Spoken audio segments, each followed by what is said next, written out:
What's happening? Benton here. The dawn of a new day, perhaps.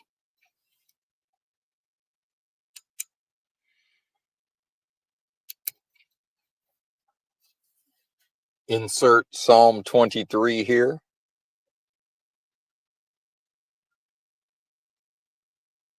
I think the Psalm 23 recitation has become a bit almost like a superstition at this point. So perhaps there will be a surrender and a trust within old Benton here to say his prayers, right? Which is maybe not what would be commonly understood as prayers. But, perhaps Benton needs to get that done on his own time beforehand. But then, in the vein of riling up the demons, uh, maybe there can be some use in that. Let me check the audio on the stream because there is no live chat right now. So one moment while we go to one of these three surveillance devices. These three computers to see what's happening. A bit of an early start. So many ideas were burbling up this morning, furiously scribbling notes, attempting to capture enough for the discourse. And the previous stream prior to this one, what was that one called? Something about what is freely given. This world cannot value what is freely given. And in fact, this world has no concept of to give freely, which is what? A component of love, something that this world knows nothing of. So old Benton here, properly identified, perhaps he could exercise even more patience and tolerance towards the audience. But give me a moment. I want to check the old audio levels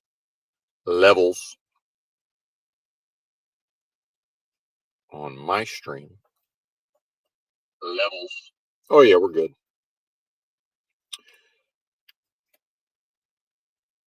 And we're not on the earbuds for the mic. I want to be able to play some audio if necessary. And no live chat. I believe I finally figured out what to do with the live chat. Still having the egg drink. I believe what's going to happen is there's going to be approved users, and that's who comments. I think that's how that works. We shall find out. The royal we. And, finally this morning realizing that, this channel and these broadcasts, like, what is this? And why is it so small?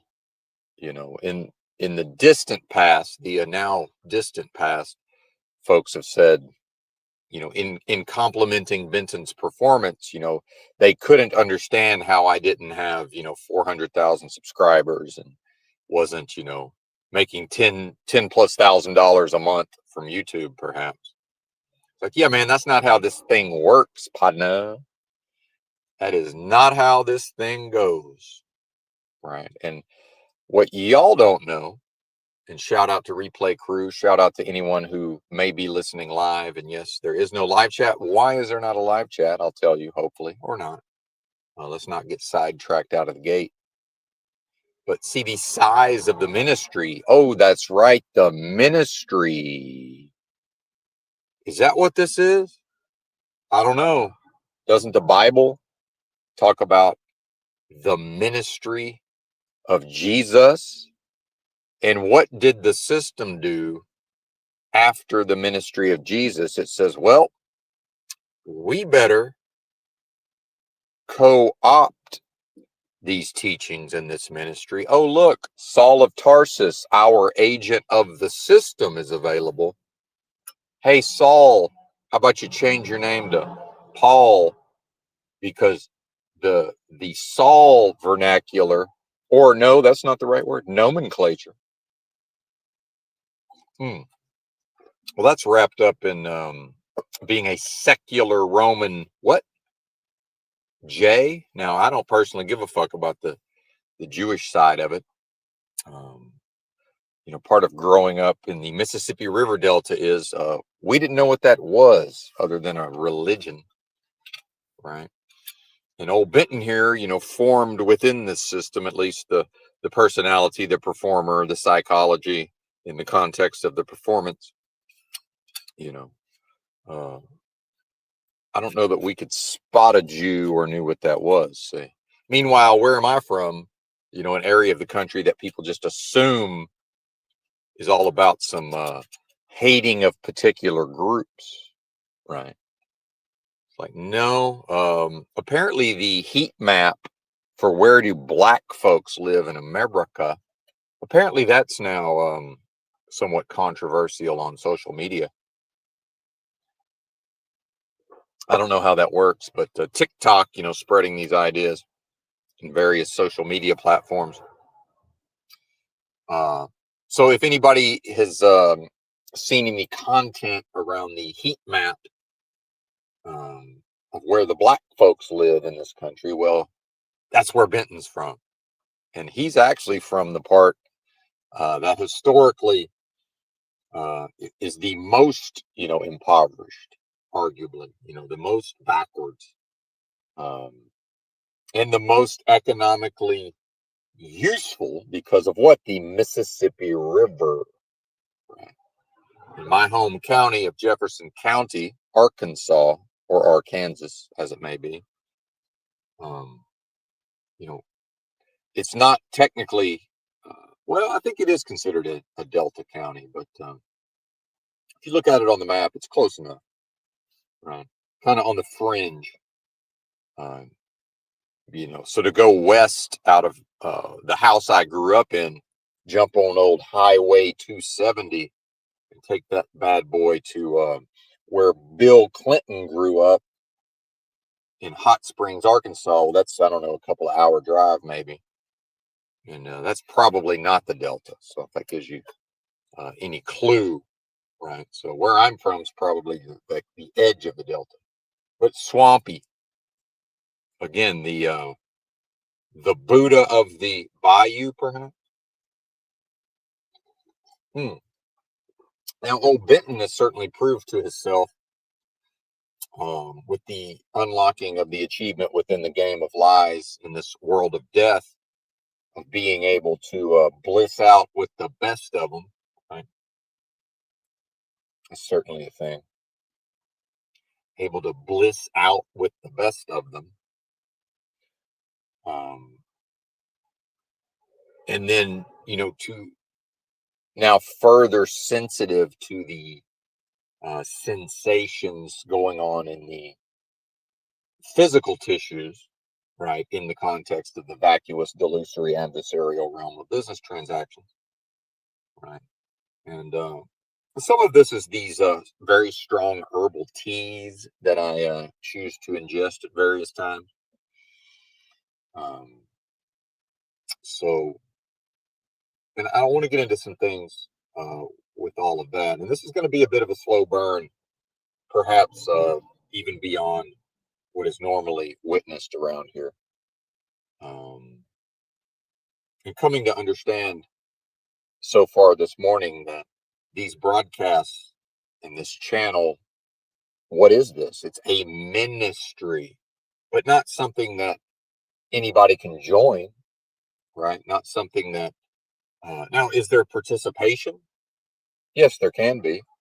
Will there be a live chat should these broadcasts continue? Most likely, but see, now we're going to get into a positive feedback, which means people who conduct themselves properly, right, from the context of the performance and the channel in the live chat, well, they will be added as an approved user. Okay. And then if YouTube works the way that I think that it does, that's who will be able to live chat. Or it may be it could just be the live chat where everybody's a moderator and that's who gets to talk. Right. I don't exactly know how that's going to happen. We shall figure it out. Now, why did the live chat get turned off? Because a drunk, and apologies for opening several cans of worms already, but this one I can tell it's gonna go wherever the spirit takes it, at least partially. There's a person that I would like to possibly, be able to have some sort of interaction with, called Soul Read Analytics. Now we have the initials SRA, and from reading Fritz Springmeyer's, or is it Fitz? I forget, but the book How the Illuminati Create a Total Undetectable Mind Control Slave, I've learned, all about the so-called satanic ritual abuse. Right. Well, that's this place. That's this place. This world. This world is a within delusion. That's what this is. See?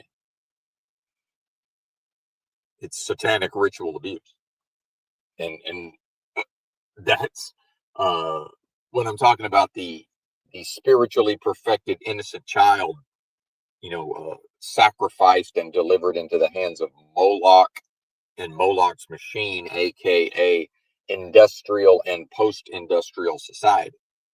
Right. And this is the ministry. And I do check in on other channels from time to time, other YouTube channels, let's be specific. Pardon me. And old Benton here, for quite some time now, has been, creeping ever closer to calling out the parents of the so-called truth community, especially those with, with children under the age of 18. Because, and this is a strange phenomenon, how come children eventually reach the majority age of 18, or you can call it 21, but then from the parents' perspective, well, that's my children. Okay. Well, it's a grown adult. What are you talking about? Meanwhile, they don't belong to you. Right. Now, maybe they want to belong to you. Maybe, they take advantage, and maybe there's codependent relationships, and a lot of sickness, and a lot of, psychological illness interplay. Right. And what is fallen humanity? Fallen humanity is the default state until humanity figures out how to rise the fuck up. And what would rising the fuck up do?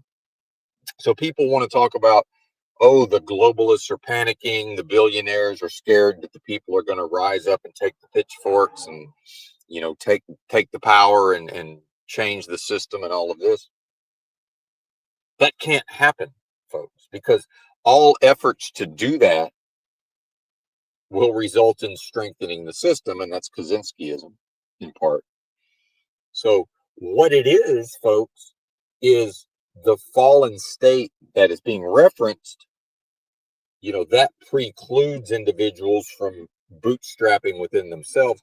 And once the critical mass is reached where enough of these individuals within delusion, right, if they did simultaneously raise up the standard within themselves, this world would cease to exist.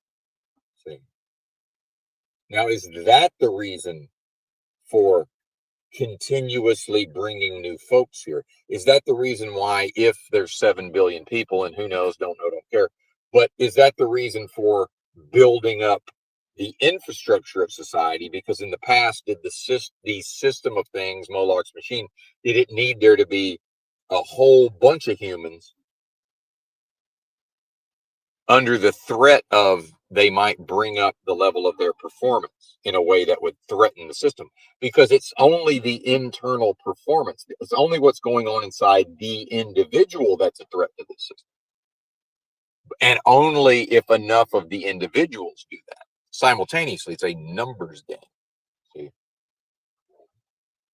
So simply by virtue of a truther bringing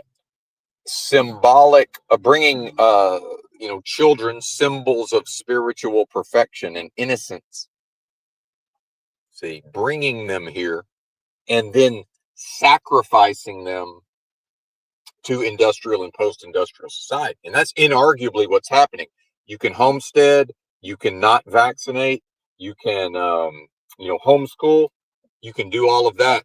They're still doing it all in the context of industrial and post-industrial society. It's never possible to operate outside of that context, but it is, because even that is said within a context. Of course it's possible. Now, in a world of death and game of lies, what would that look like? Boots on the ground. Well, that's a version of this fellow that I see in this area, who I've never heard him speak a word. I think maybe he talks under his breath at times. But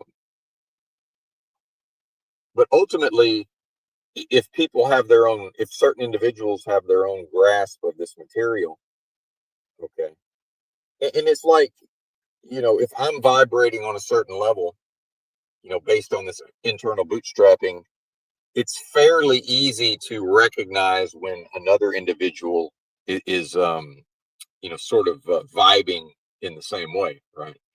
Now, certainly more likely to run into that in Los Angeles. They say, what do you mean? Because we're taught that, these cities and the Democrat-run cities, and there's poop everywhere and lawlessness and these things. Sure, but there's way higher of a concentration of people, therefore, and these people stick out. Because why? Because they don't have anywhere to live. They don't have anything to do, other than just mundane activities of wandering around and picking up cans and bottles and, accessing whatever resources may be available via the community, right? Oh, I realize that it's probably making a noise every time I set this cup down, but, far less likely to run into these types in the country. There's just less people. So I would assert that the intervention of the parent with any intervention whatsoever in raising the child outside of the context of thy rod and thy staff, right? So Psalm 23, there's parts of it that are right on the money, and there's other parts that are far afield. So probably old Benton here is going to have to rewrite it. They say, oh my God, what do you mean rewrite it? Well, man wrote it. You're going to tell me a man can't rewrite it? Are you crazy? A man or men wrote it. You're going to tell me a man can't rewrite it?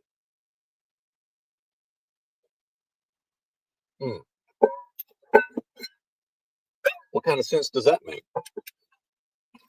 Because I'm as good or as bad as anybody, right? And we'll get back to the Saul of Tarsus stuff too. That's quite fascinating.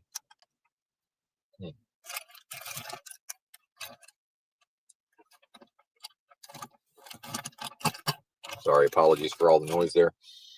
We'll get into that. Wait a minute. Are we getting emails? What is this? I still get demonetization emails and video blocked in some countries from all the past live streams. Remember, everything's a business, right? Your children are a business, right? So yeah, what is the job of the parents in the vacuous, delusory, adversarial realm of business transactions, having sacrificed a symbol of the highest possible value? See, well, firstly, it's to view that as a possession, see, or property, the child as a possession or property. Now, interestingly, we see a particular example of this, uh, especially folks who live in, you know, farming areas. And then what's the media? For some reason, the media is using Arkansas in a lot of these stories. This idea that the government is cracking down on these truck drivers that don't speak English. What was the first state where they said, "Oh, they're pulling them in for inspection and checking them for the English proficiency, English ELP, English language proficiency"? Arkansas, right? And now it's the Arkansas farmers I saw in the news, wanting a bailout. Okay. Meanwhile, what is Gen Z? Who are you going to listen to that can put all this together? Meanwhile, Gen Z, right? Gen Z's figured out that they're going to have to get rich or die trying if they're going to live in 20 years in this place. Can barely live now. And what's going to happen is there's not going to be any boomers around pretty soon to tell them that they don't want to work and they need to bootstrap. See, boomers finna be gone, right? 20 years, no boomers. Now, yeah, there's going to be a few. Effectively, no boomers within 20 years. Right? My mom's 70, her mom's 90, so my mom might still be around as a boomer, possibly. Who knows? Let's see. Yeah, her mom lived to 90, and my mother's grandmother made it into her like 80s, I think, mid 80s, and she lived just, a very, very, very unhealthy lifestyle and still lived that long. And that does say something about the strength of the spirit, right? And then perhaps on old Benton's, over actually both sides of my family, but primarily my mom's side of the family, seem to be tapped into something spiritually, right? And what is that? What is Christ? What is that thing to be tapped into? Well, that's power in a world of death and a game of lies that only understands power and money. That's it. There's nothing else of relevance with respect to these systems of things. And this system can't resist the application of power. That's why Benton is free to take to the streets of Los Angeles and preach at the top of his voice, more or less, while mindful that, yes, it is possible to exceed a decibel level that will cross over into illegalities, right? That is possible, especially echoing off of the concrete artifices. Is that a word?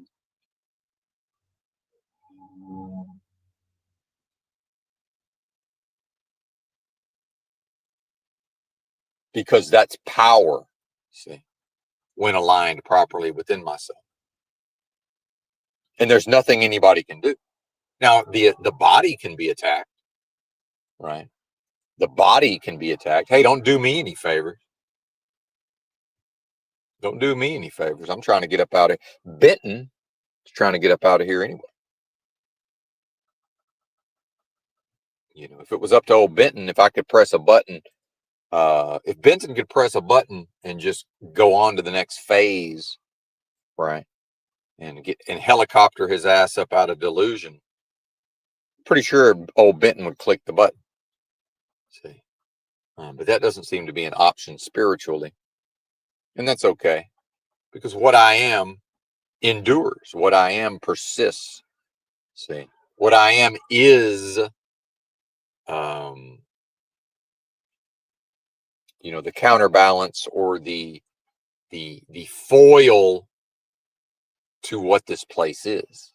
And that's why this place must make an enemy of what I am. And then back to the idea of the globalists are panicking. See, well, they're not. And then back to the population example. So now, if it's this idea of maintaining human population at 500 million worldwide, through Georgia Guidestones, well, that would be because the system would have identified that now the chances of enough of these individuals raising the bar within themselves to threaten the existence of the delusion. So what we have is a delusory realm and illusory realm that understands its own nature in that way and understands what would threaten it, right? Like any good predator. See, like any good predator, they know when to hold them and they know when to fold them. See, so perhaps this building up of all of these infrastructures and food systems and industries that have led to at least the claim of 7 billion people. I don't know what's going on. Does it even matter? However many souls are, in the realm. Again, always leaving open the possibility for the philosophy of solipsism. I've already conquered, Benton's intellect has already reconciled and conquered nihilism. See? And then why must why must what I am be seemingly trapped in a vacuous, delusory, adversarial realm of business transactions? Well, because strictly speaking, that ain't even possible in the first place. What I am can never be contained within this place.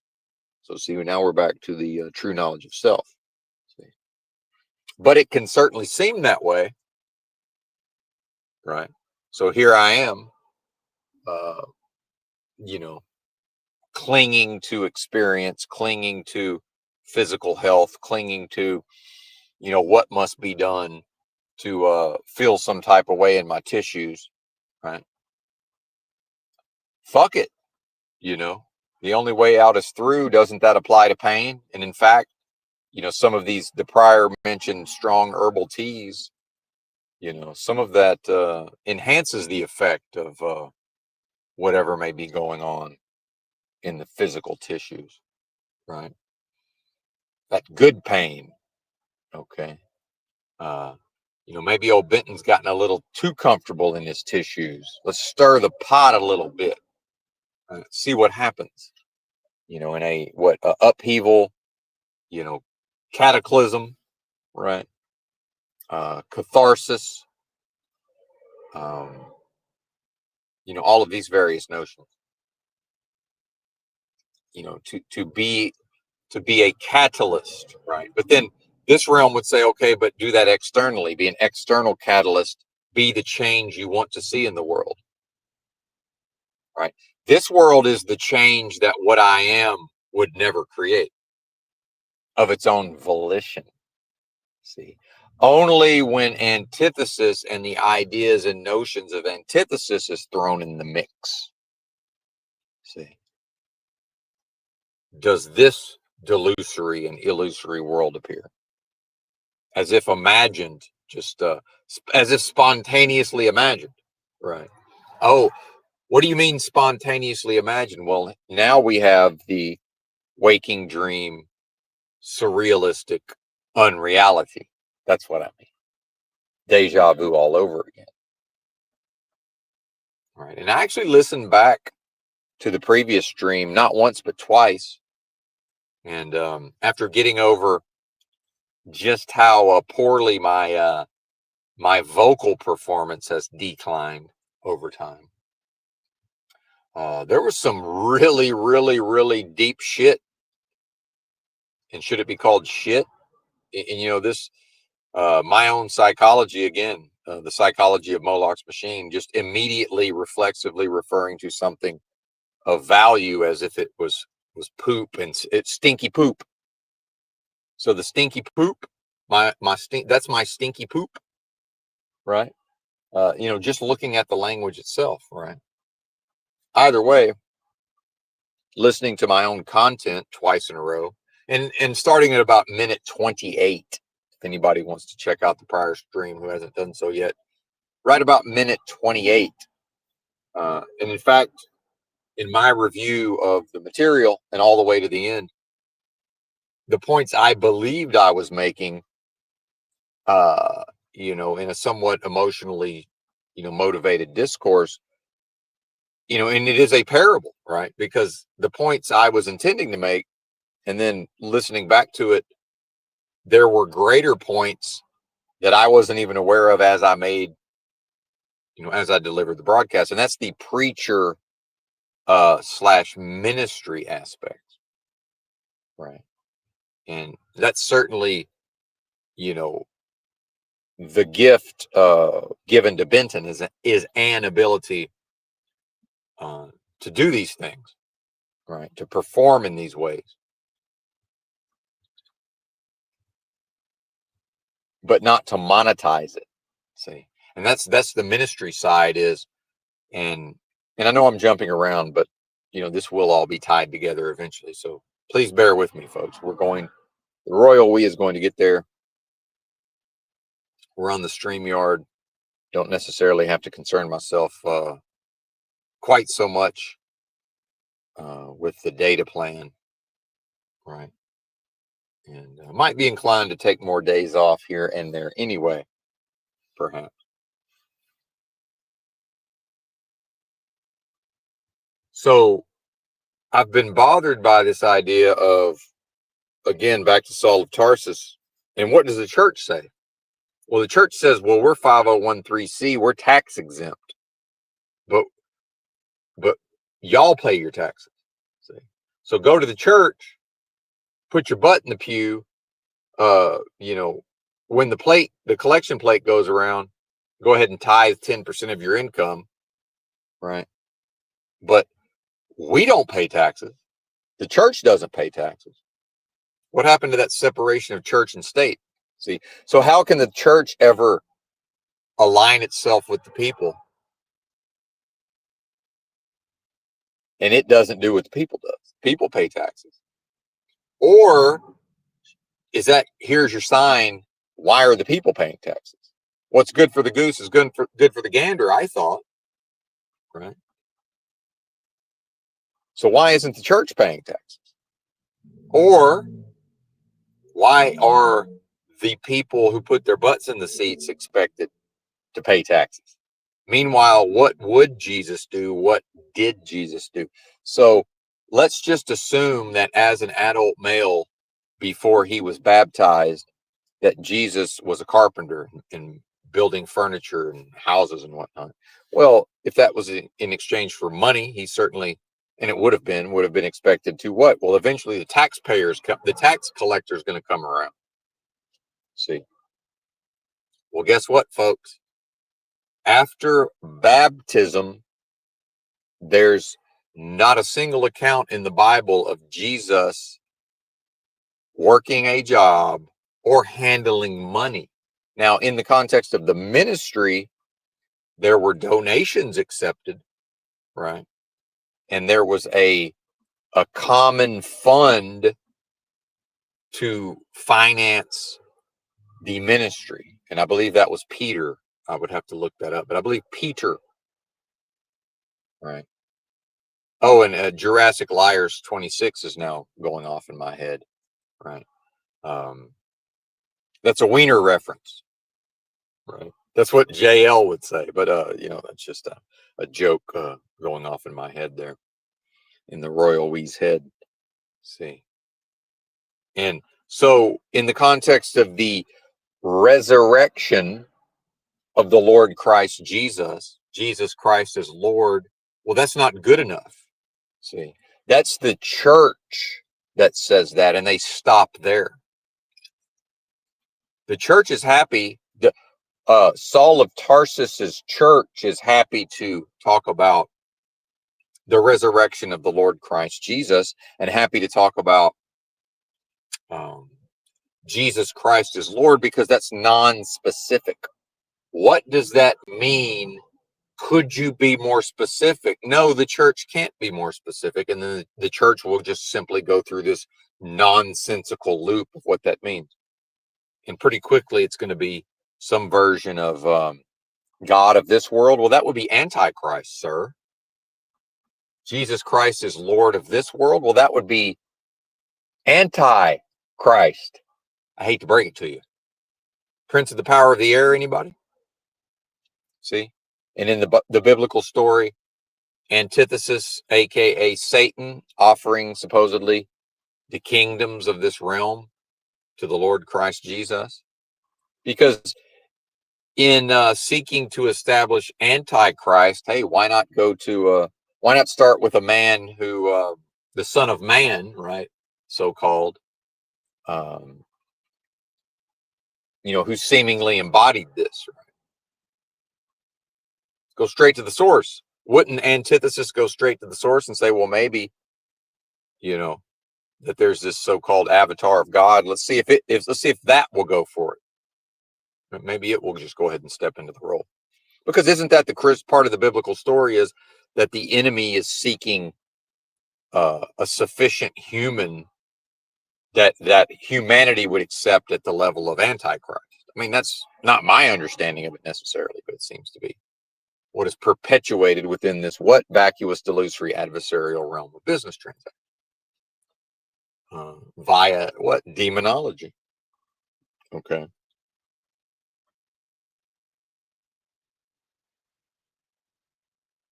So what we have is a preacher, Benton, and we have people who like to come to a channel run by a preacher. Well, a preacher would be engaged in a ministry, would it not, or he not?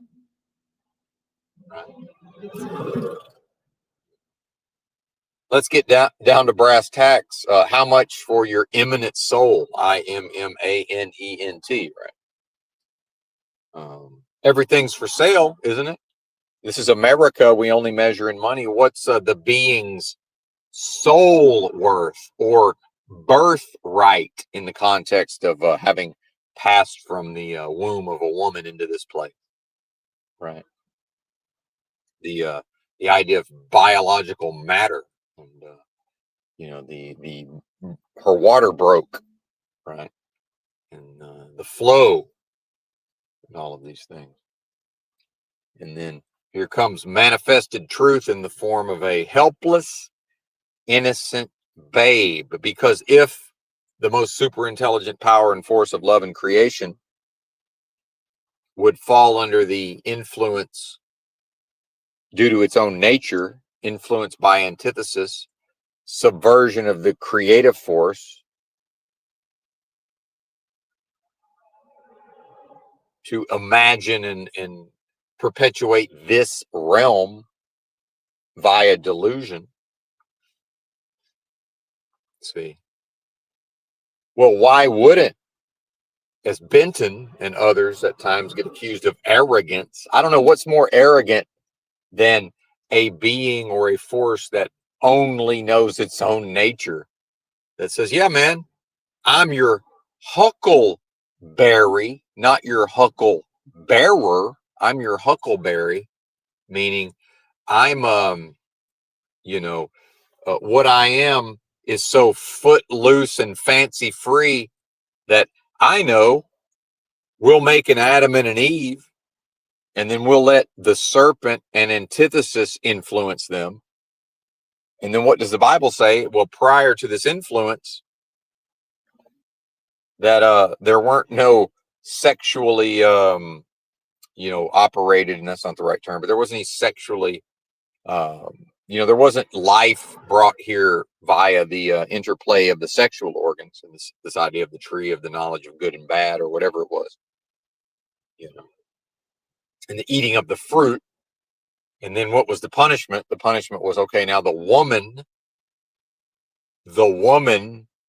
will have labor pangs and bear offspring, and then off you go, Adam and Eve, go start civilization. But then there's already people there, apparently. In the story of the Bible, Adam and Eve wandered off into a world that was already happening, right? So was that the angels? Oh, the fallen, oh, the demons, right? So directly inserted into a demonic realm. See, so what could have been represented by the garden? Well, maybe that was to not be in a world, that's fully under the influence of demons, see, and antithesis, But would not the most super intelligent power and force of love and creation, if it's choosing, to entertain a delusion that it's even possible to, again, divide an indivisible force, the what I am. Why wouldn't it? It can't fear leaving a mother's womb and arriving in a state of abject helplessness, meaning without intervention, the child dies, or the child's life doesn't continue, more correctly. See, goo goo gaga. Could somebody change my diaper, please? And gonna need some food. I'm gonna wake y'all up out all hours of the night, right? Y'all got to deal with me, Jack. Hey, what I am is here. Y'all got to deal with this. See, so when I deliver an hour plus fucking sermon and diatribe and critique and criticism and telling these people to their face exactly what they are, as I did recently.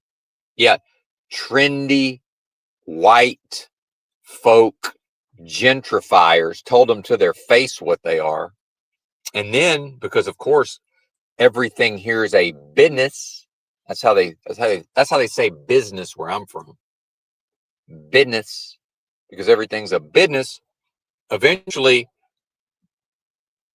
at the outside seating, where you're going to have a male of a certain age with enough testosterone to at least attempt to intervene and say, "Hey, man, how about I cut him off?" Because I already knew what he's going to say. We're trying to enjoy ourselves. Support local business. I said, "Listen, man." I said, this business pays taxes to the federal government, and that tax money is used to kick human beings out of the country. Meanwhile, I stood right here on this corner and I watched a protest and a big party ice out of LA. See? So the fact is, I don't respect this business because this business pays taxes to the federal government.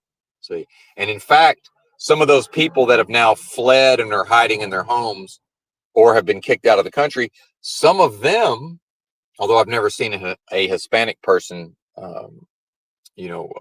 sit at that seating and, enjoy that particular business. It's a little too white person, trendy, right? And this area of LA is known as one of the more trendy areas for bars and clubs and restaurants and all of this. Bars and restaurants, nightlife, and food and all of these things. Artsy fartsy to some extent.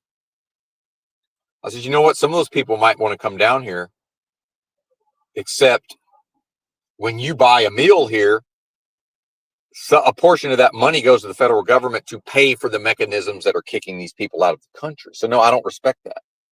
So there's nothing you can say to me to gaslight me and attack me. And a lot of this was unsaid. It's conveyed within the context of the performance. I can't even repeat what I said in the moment because that's a preacher spontaneously in the spirit of what I am. And the thing just like Bruce Lee as a martial artist, they're wanting to talk. People want to ask about how he throws his punches. And he's like, look, man, at a certain level of attainment and practice is the fucking punch. It punches for itself. Right. So I can't even necessarily recreate the punch in that context, if that makes sense. But I told that to their face. And it's not to call them out so that I feel good, right? That's not the point. Well, what is the point? Well, I don't know that there is one, other than I wanted to, and it seemed to be important at the time. And it's a vacuous, delusory, adversarial realm of business transactions anyway.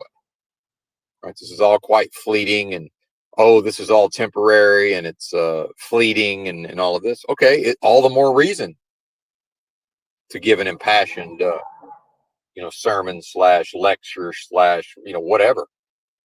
whatever that would represent. And energetically, that is life, right? That is the power and force of the most super intelligent love and creation possible. And then it's interesting what I noticed afterwards, and it was a Sunday. It was, I don't know if it was morning, it was late morning, I guess, which is morning for most of these folks, which is fine. But it almost seems like there's a little more. It seems like my own performance energetically makes it more likely that other people will then express themselves however they express, right? Whether it's you know, a local cholo type, right? Because this is a neighborhood that's been gentrified to some extent. The next thing I know, he's blasting by on his extremely loud motorcycle, making a lot of racket and playing his music. And I heard that and said, I like a loud city. Because when I grew up, everywhere I went in public was people loud talking and loud music. And, the place was alive. When I walk around here, what I see is a bunch of people who everybody's trying to stay in their lane and not rock the boat. And wasn't that really what the pandemic was, is to show people that the way to and again, it's a very much a herd mentality, is, hey man, don't rock the boat, right? Let's keep to ourselves, and let's sort of, you know um no, don't make any waves. But that's not the spirit of the thing. The spirit of the thing is still this, to be inconsiderate, like I've talked about. Everybody seeking their own advantage and not really giving a flying fuck about each other. But then within the context of the performance, it was, well, we're all in this together, community immunity, you know, um, the idea that if I don't behave in specific ways, that's a threat to people's health and all, the whole thing. But there's no reason to rehash it in its entirety.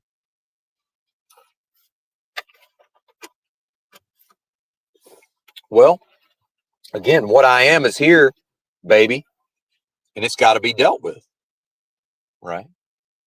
And that's where we get back to what? Power in the name of the Lord Christ Jesus. Well, okay, Jesus Christ is Lord of what? See, and church will never tell you.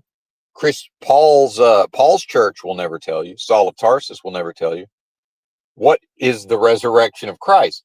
It's the risen Christ in the kingdom of Christ. Okay, now we're in a delusion. So time, space, location, place. Where is the kingdom? And in the Bible, Jesus was asked, where's the kingdom? Oh, it's within you. So where is, when Christ returns, where? Well, not in the sky, not outside of the kingdom. Would not Christ return within the kingdom? See? Well, that's the resurrection of the risen Christ within me. See? That's what that is. That's power, folks. Power over what? One's own internal space, which is the only thing any of us can actually own. See, and that's not even really the proper context to even discuss it. But in the notion of property and ownership and possession and transacting, right? And see, this realm can't stop an exercise of power. Only with what? A greater power, right? Well, how's that going to happen? Because it's the idea that, well, the Son of Man is dead, right? That's a physical body. That's an earthly incarnation. That's dead anyway. That belongs to a world of death and a game of lies. That the Son of Man can't escape this place. The physical body, right? That's dead. Animated death warmed over. It can't leave here. See? And of course, back to my own tissues and sensitivities and pain and all of these things. Yeah, that's all dead. Because when Benton leaves the delusion and there's no more psychology and there's no more struggle, for what I am will never know a struggle, right? Only within delusion. See, all of that falls by the wayside and stays here. See?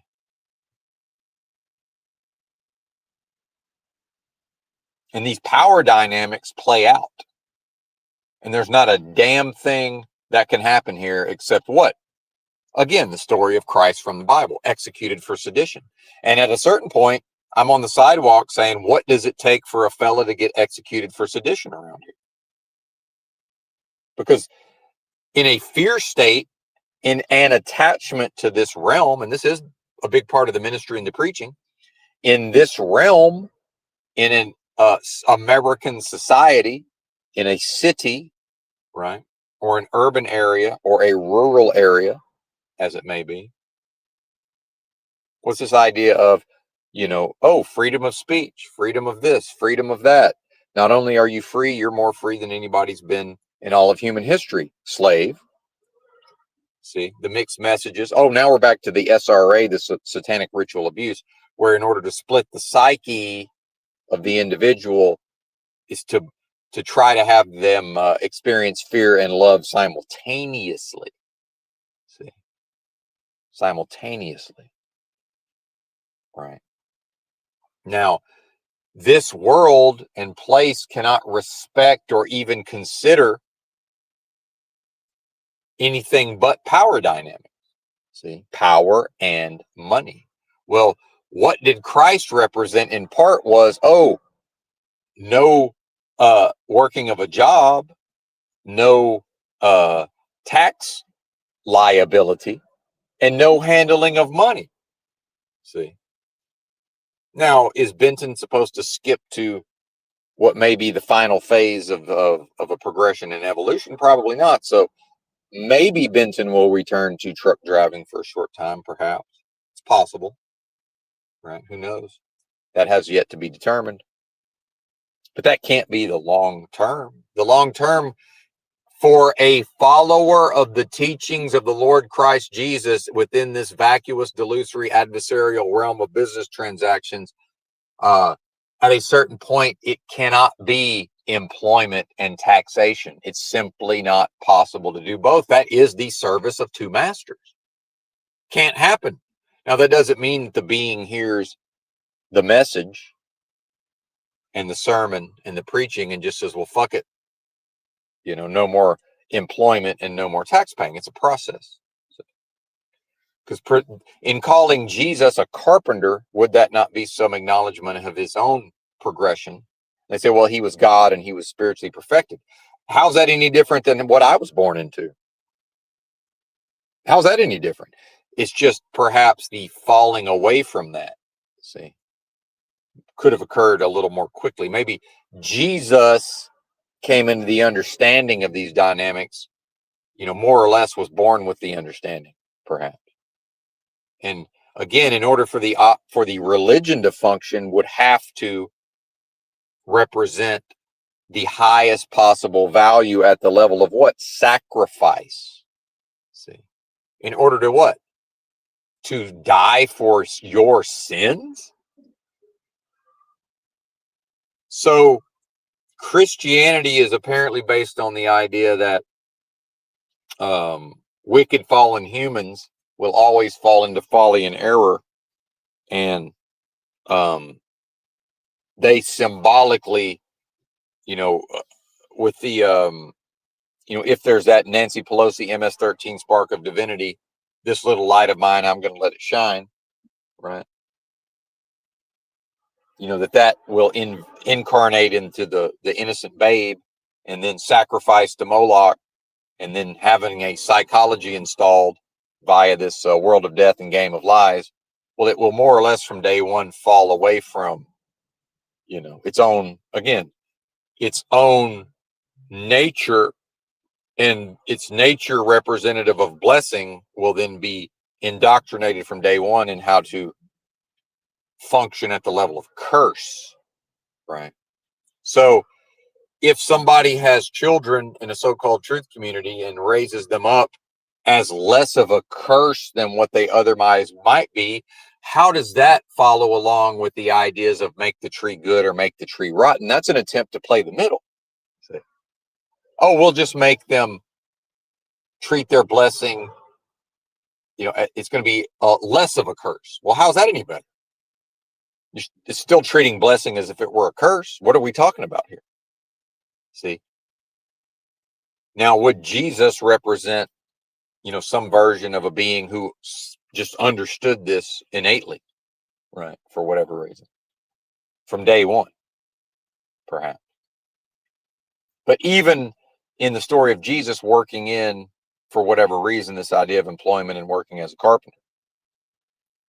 See? So how is it possible for the death of the Son of Man, right, so-called, which would refer to what? The flesh. How is it possible to attack the flesh and to torture the flesh, right? And then that's going to lead to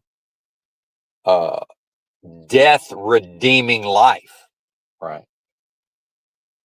See, that's a violation. That's a violation. How can that ever be correct? See, it becomes quite nuanced and controversial.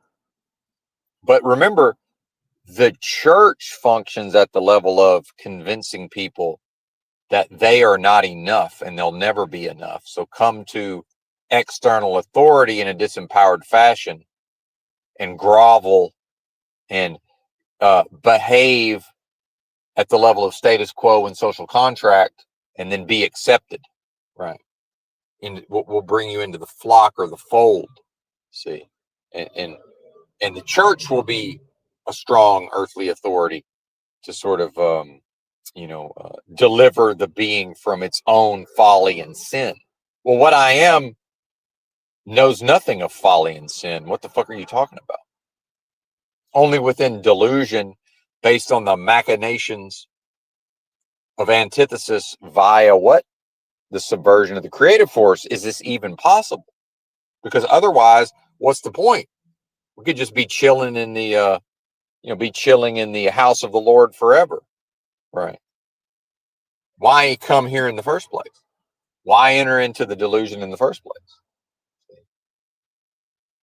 And can a vacuous, delusory adversarial realm of business transactions that contains no substance whatsoever other than, again, it doesn't contain what I am. So how in the world can this ever be redeemed? See, a lot of what the church has perverted the teachings into are just simply not possible spiritually. Spiritual, energetic impossibilities via what? Mind control. Mind control. Moloch's machine. Moloch's machine and mind control. For what? Not to serve humanity, not to serve God, so-called, and I don't even like using the term God, but certainly the closest thing in this realm to God would have to be the newborn infant child, would it not? It would have to be. You want to talk about a badass, right? Especially under this soul trap notion of choosing to come here, even if it was under trickery. Well, it probably was under trickery. Meanwhile, what I am, Jack from Jack and the Beanstalk, so 100% aligned with what he was and what he knows himself to be. He can't fear anything, right? That's why Jack from Jack and the Beanstalk was unable to heed the warnings of his family and the townspeople, and why he supposedly fell into folly and error by squandering, the wealth of the family, which was represented by what? The coin purse. What was the wealth of the family? It wasn't the coin purse. It was Jack himself represents the highest possible value and wealth of the family. See? And in the context of performance, the parents, even in the so-called truth community, oh, well, we'll just sacrifice them to Moloch, and then they will be taught from day one by this place, and maybe keeping them in a rural area, and maybe limiting their access to being able to experience fully what this world is or how this world manifests. Maybe that will extend further into the future when they will be indoctrinated and mind controlled into serving the vacuous, delusory, adversarial realm of business transactions. Because make no mistake, they will serve it, right? In my travels, I have met an individual here and there, not many, but I've met a couple who they were allowed, their parents did their job, right, in a non-possessive way of allowing the child, the spiritually innocent, perfected child, to just manifest however they manifest. See, so can it ever be a coincidence that from virtually from day one, that babe finds itself bossed around and told what to do? Oh, but it's for their own good. We're bossing it around and telling it what to do for its own good. So to, do that in the context of a rural homestead, right? And to teach them to, if the lesson is go ahead and treat blessing as if it were a curse, but just, treat it as less of a curse, do it in a way that expresses as less of a curse. Well, the Bible says make the tree good or make the tree rotten. It doesn't say, make the tree, close enough to where maybe some of the fruit will be edible. It don't say that. It doesn't say that. It's one or it's one or the other. Pick one. Pick blessing, pick life, pick power, or pick rotten fruit, curse, and disempowerment and slavery, right? And the worst kind of slavery, a slave who enslaves themselves. See, arguably the worst kind of slavery.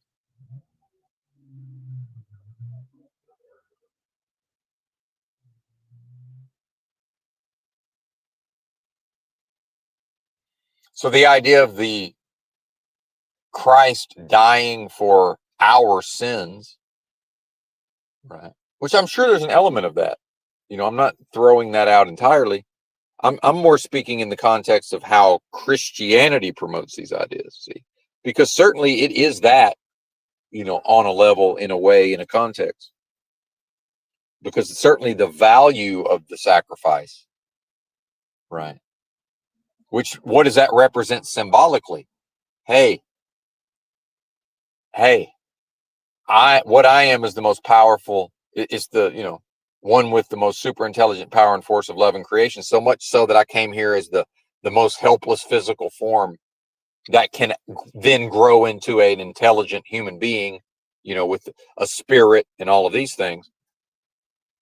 And even Benton, in all of his folly and error, can eventually figure it the fuck out and practice it. And more and more identify with exactly what he is. And the only sin is when Benton doesn't properly identify within himself based on what he knows himself to be. See? And this realm is set up to convince and teach individuals how to never do anything but identify with strong delusion, which is this place. See? That's the entire operation and purpose of Moloch's machine. Right. And it does it via what? The vacuous, delusory, adversarial realm of business transactions. That's why everything has to be a business. That's why when Benton is speaking loudly in the streets of Los Angeles, there's always a business.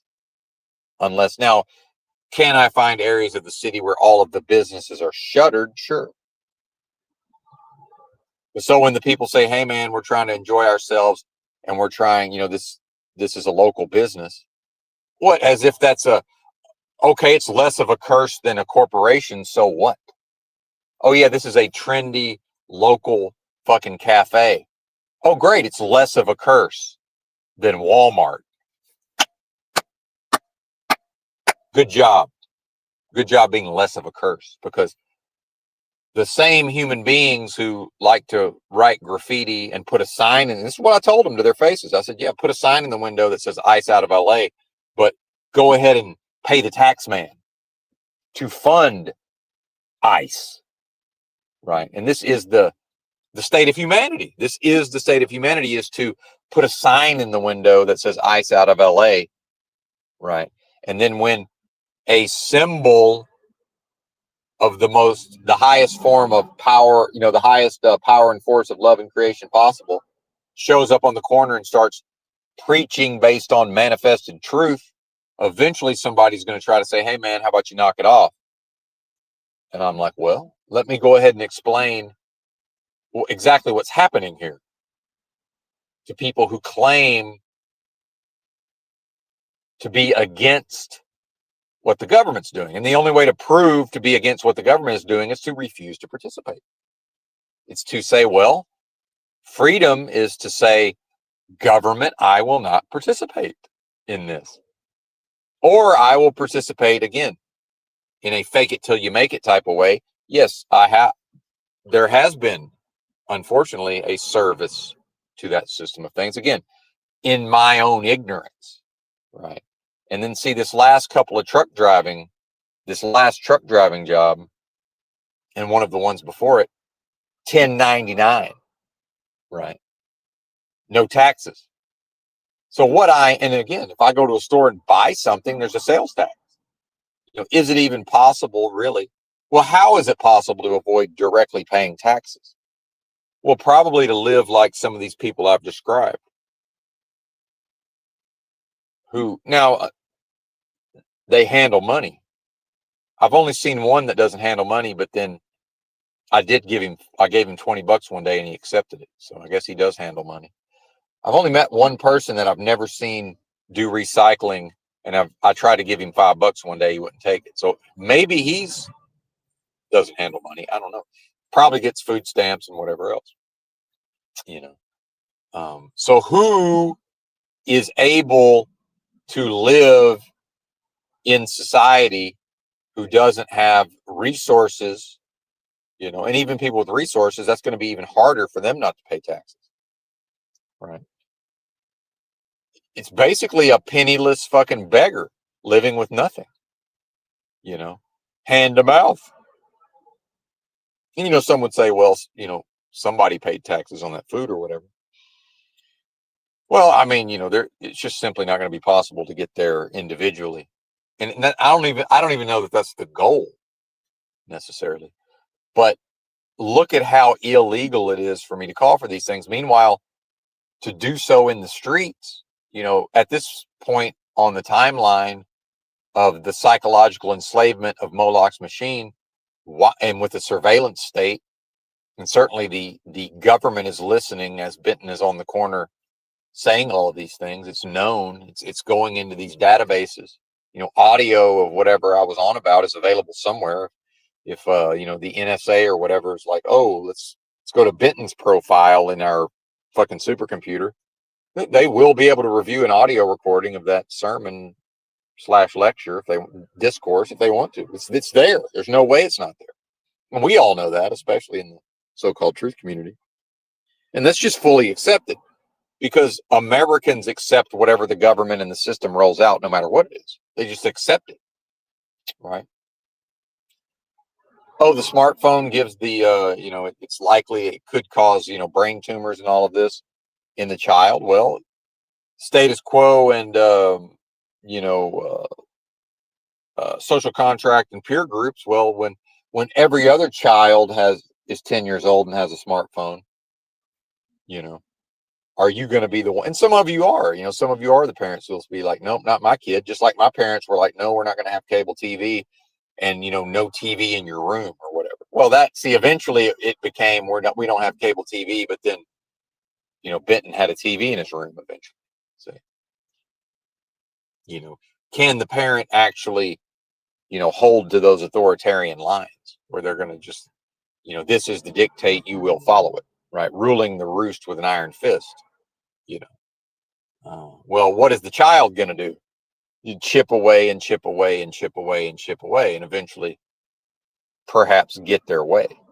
right? And why are they doing that? Well, the child is, having been sacrificed to Moloch, they're in a big fat hurry to see what this world has for them.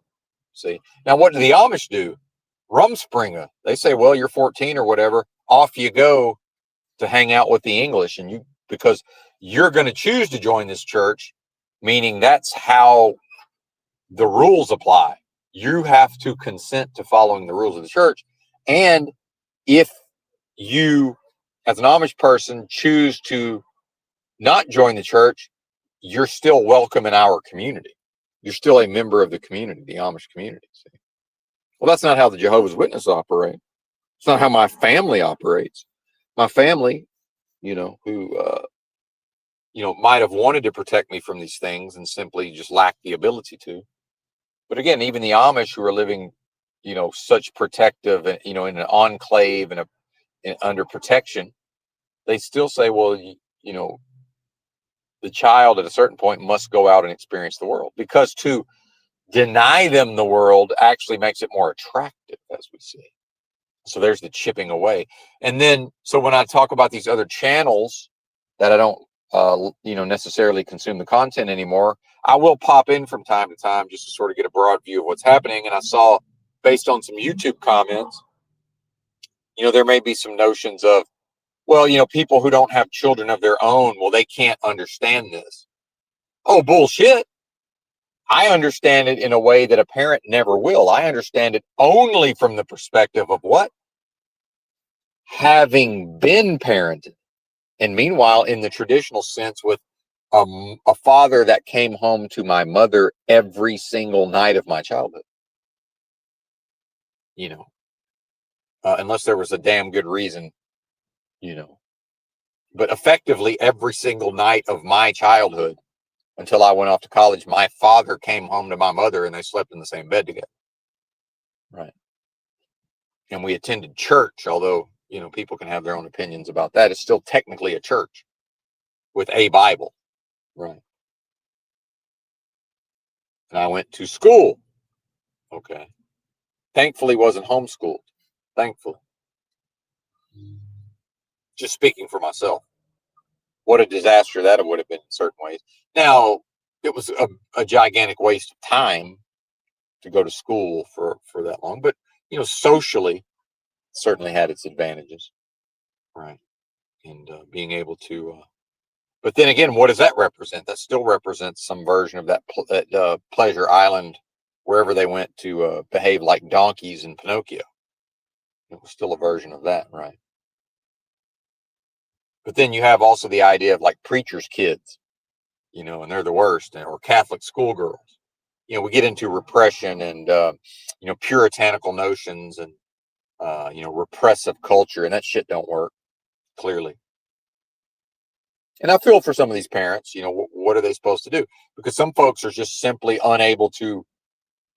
Some people want the children, and some people are only ever going to do what they're told. Because remember, to be an American is to be an authoritarian. And what do you mean? Because they do what they're told. It's the only way to have an authoritarian society. So if authoritarian society says you will have children, a good authoritarian is going to have children. Meanwhile, Benton was certainly, there's a biological imperative to perform the act. So as much as Benton never identified with the notion of being a fatherhood or, the nuclear family to create that for himself, I certainly performed the physical actions many times that could have led to that. For whatever reason, it didn't happen. See, well, maybe because that wasn't Benton's path, right? But Benton is absolutely qualified to speak on these dynamics, having been parented and arguably having been parented far beyond what most were parented, far beyond.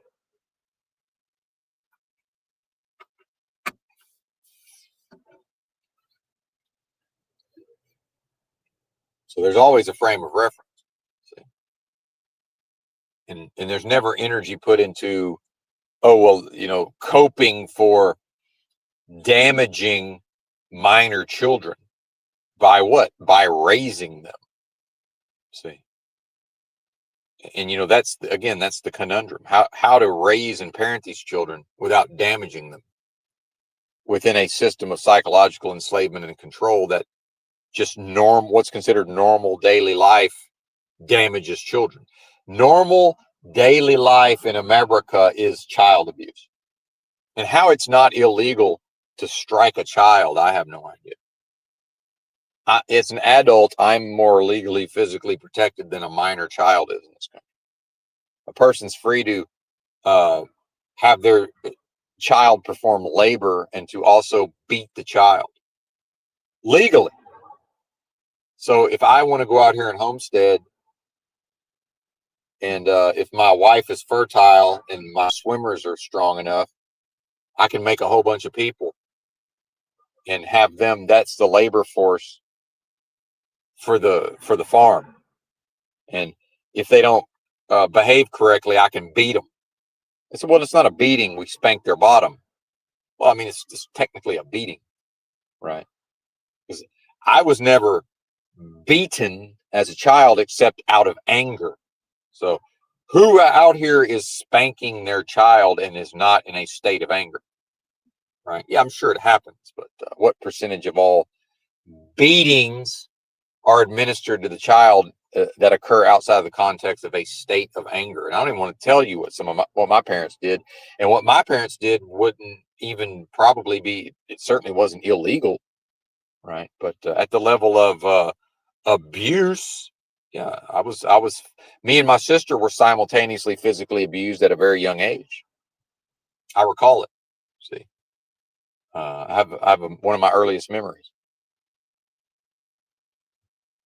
Basically, it was one of the two of us were lying, so it was a group spankings until somebody fessed up to what they done. Right. And if that ain't child abuse, I don't know what is. See, and again, it's an authoritarian who's going to create authoritarians. That's what the system demands. The system creates authoritarians who then behave like authoritarians towards what is supposed to be representative of the highest blessing, the spiritually perfected innocent child. So, you know, what I read in the YouTube comments, back, and I no longer watch any of this disturbing content around children, falling under horrific abuse. But even in the comments, people sort of show their hand. They talk about, oh, when my 2-year-old nephew is in trouble, they act a certain type of way. How is a 2-year-old in trouble? What are you talking about? You mean the one in the household who's the closest to spiritual perfection and innocence? How can they be in trouble? What do you mean? Oh, well, they got to be protected from the hot stove or whatever. They're in trouble because you've let them come close enough to a hot stove. Meanwhile, I could show you, if I was wanting if I wanted to show you that I have a very prominent scar to this day from when I supposedly reached up on the kitchen counter and grabbed a coffee pot and dumped it onto my foot. Right. That's what I'm told. I don't know, man. Looking back on it, I'm starting to suspect those motherfuckers burned me. Why is there all this pain in my physical tissues? And why is my body deformed to some extent on the right side of my body? I don't know. Did somebody with gigantic, strong hands reach out and squeeze me a little too hard when I was a child and deform my physicality? Right? Why is my sternum misshapen? If anybody knows the breastbone, and then there's that bottom part. That's been dislocated my whole life. It's supposed to go straight down. Mine goes off to the right. Huh. Almost like somebody's fingers wrapped around and squeezed. See. Now, I don't know what happened. I was a spiritually perfected, innocent child. I don't know what was done to me. How would I know? No way to know that. Can't say. With respect to the scar on my ankle, all I can do is, believe the story I was told. Does that make sense? Meanwhile, how is a 2-year-old in trouble because grown adults couldn't figure out that, hey, at a certain point, he might reach up and grab that fucking coffee pot? But how the hell was the coffee that hot? I don't know. It's not. I'm not into. I don't know. Can't answer.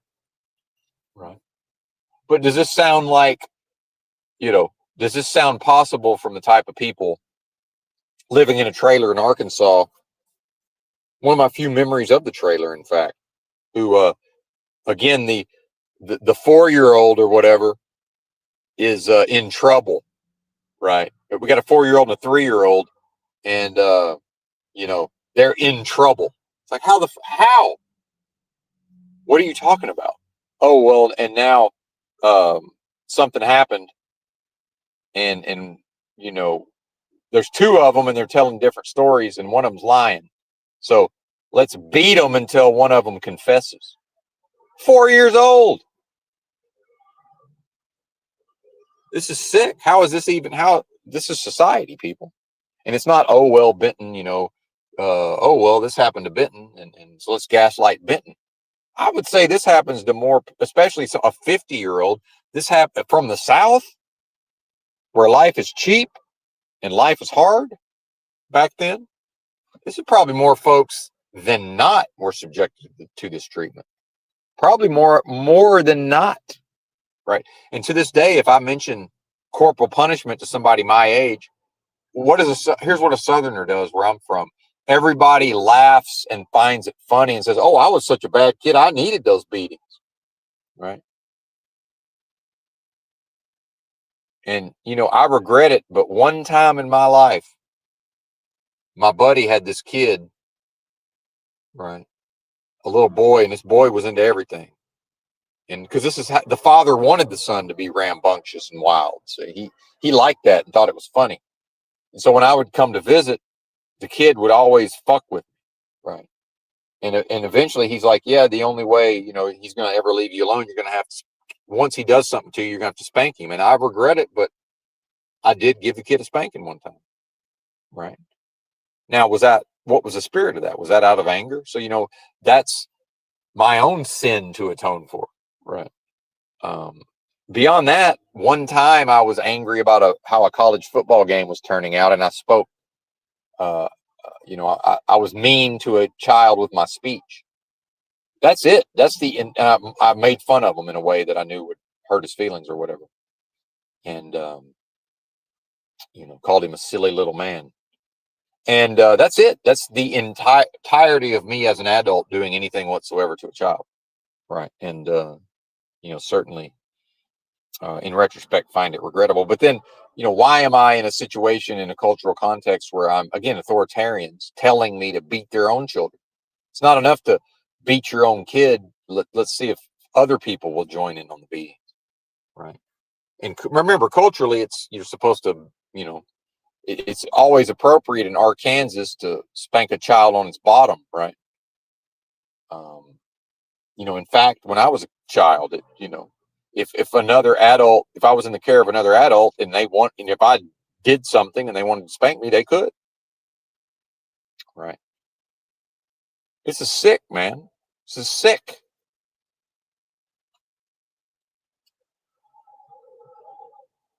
So again, who wants to defend this? The defense of an indefensible system. Go ahead and defend it. I'll sit here and listen. All right. Oh, but my fucking 3-year-old nephew, he's a bad, he's bad and he's wild. You know, he's in trouble. And I'm like, how the fuck is a 2-year-old? What are you talking about? Because if I was ignorant of the damage that could be caused by the coffee pot, and it's these bozos were entrusted with protecting me, how am I in trouble because I reached up and scalded myself with the coffee pot? Now, is that possibly when somebody's gigantic, strong hand reached out and scooped me up and maybe squeezed a little too hard? I don't know. I don't know if that happened. I have no memory of that. I don't have any memory of any of that part. I don't know. I remember the group beating that one time. I do remember that. And it's not about Benton. See, some will then say, well, Benton, he's got these unresolved issues. No, I don't. Absolutely not. It's not in this area anyway. Um, it's to realize that what I may have received at the hands of my parents is a drop in the motherfucking bucket compared to what some of these children are experiencing. And that it can never be a proper society that tolerates and permits and fosters such an environment. See, that can never be appropriate, ever. And back to the notion of allowing them to grow and evolve into whatever they're going to grow and evolve into without beating it into them and without, but while simultaneously protecting them. And you know, maybe the adult wants to have coffee every morning, but now there's a 2-year-old toddling around. So maybe it's going to have to be done in a little different way. See, to preclude the child from potentially injuring himself. Right. And then when the baby reaches up and grabs the coffee pot, because he, if you don't watch a 2-year-old or a 3-year-old, they're into everything. See, how's that ever the toddler's fault? Now, I don't know if y'all know this, because I don't. It's neither here nor there for me. I've potentially saved the lives of 2 children. I was driving down the road one time. There's like a 5-year-old girl just in the fucking road. Just there she is, a little blonde girl. And then another time, in a hilly road, she absolutely could have gotten run over and killed, no problem. And another time I was not too far away, interestingly, from where that occurred, working at a convenience store, look out the window into the parking lot, and there's a 2 or 3-year-old boy at top motherfucking speed on a big wheel headed right for the main road with his mother, behind, chasing behind. Of course, I ran out there and caught him right before he drove his big wheel into the road. See, and to me, that's neither here nor there. That's just, you just do it, and that's the spirit of what I am. See, so the spirit of what I am, how could it ever treat what it is, another representation of what I am? How could I treat that like it's done something wrong? Because it's not capable of doing anything wrong, because it's too in line with its own nature. Jack from Jack and the Beanstalk style. It's too closely identified with the purity of what it is. It can't be in error. See, not, and then in a helpless state, not understanding about the hot coffee, I could never be wrong for that. But I'm certain I was treated like I was wrong for that. And whatever I'd done to my sister to then tell a lie. Now, some would say, well, what are you talking about with spiritual perfection and innocence, and then the kid's telling a lie? Right. Well, I don't know. Did I create the situation where I would have felt like maybe I'm going to get in such trouble after being burned and scalded and perhaps fucking disfigured for the rest of my life as a punishment? I don't know. Maybe that was the reason for the lie that was told. The fear of what the punishment could be and the desire to not be punished again. See? Right. And that's what I mean by that's what this world does to the symbol of the highest possible value. See? And it's not about Benton's story. Benton's story is Benton's entree into the discussion of these ideas. See? Now, if there's some version of a catharsis or an uncovering or a releasing of whatever traumas may still exist within the physical, right? This is part of the reason why yesterday at the laundromat, when I temporarily fell into identifying with strong delusion and did fall, which is sin. It's not here's the key point. One of the key points is it's not how Benton behaved in the moment. That's not the sin. The sin was to identify with strong delusion. That's the sin. Whatever action may or may not result from that is not the sin. because when properly identified, I could behave the exact same way and it not be a sin. But at the laundromat, a woman was very inconsiderate, and all I did was give her a bad face. Didn't say anything, but I sent her a message. But the reason why I felt like sending her a message was because I was too strongly identified with the process of doing laundry in a laundromat, which, looking back on it, was, who cares, right? It's dead anyway. That belongs to the world of death and the game of lies, because I'm free to just walk on out of there. I don't have to be there, right? They're like, well, you're clothes, you're this, yeah, I can get other clothes, right? Or I can walk down the street, think it over, and come back, right? I don't have to, but I fell into improper identification, and the immediate changes in my physicality. So when I talk about my right upper back, my right shoulder, this pain center, it's funny because I've spent many years rehabbing my shoulder, and eventually I'd recently, within the last year, gotten to a point where, I can have a posture to where both of my shoulders look more or less the same. Well, for most of my life, my right shoulder has been inwardly rotated and it drops down farther than the left one. So the left one is like a proper shoulder, and then the right one is like a gimp shoulder. It's never fully developed because of the the underlying skeleton. But then there's, again, it's gotten to where most of the time it's appears normal now. And what I noticed after all of this, and immediately my internal state shifted. And with these increased sensitivities of what's going on, I could tell, oh shit, you done fucked up. And it was all from, so at first it seemed like it's because I gave her a dirty look or well, that's not true. I choose to do that at times when properly identified strategically. It was that I was too caught up in the attachment to a particular outcome of folding my clothes in a particular area of the laundromat. How ridiculous, but I'm still suffering. And, whatever work will need to be done to get my shoulder back to where, so I've undone some of the progress temporarily. And, it'll get back right, you know. And then it took me until later that day to realize, oh, that was actually a sin. And now I have to what? The only way to get rid of the rotten feelings, because now the benefits that have accrued from proper identification, to not be in a fear state, to not be irritated, to not be agitated, to not, what's the word? And to not have anxiety. Well, later that day, I'm like, why am I having anxiety? Why, why this, why that? And it was like, oh, you got to confess this sin. You got to repent, Benton.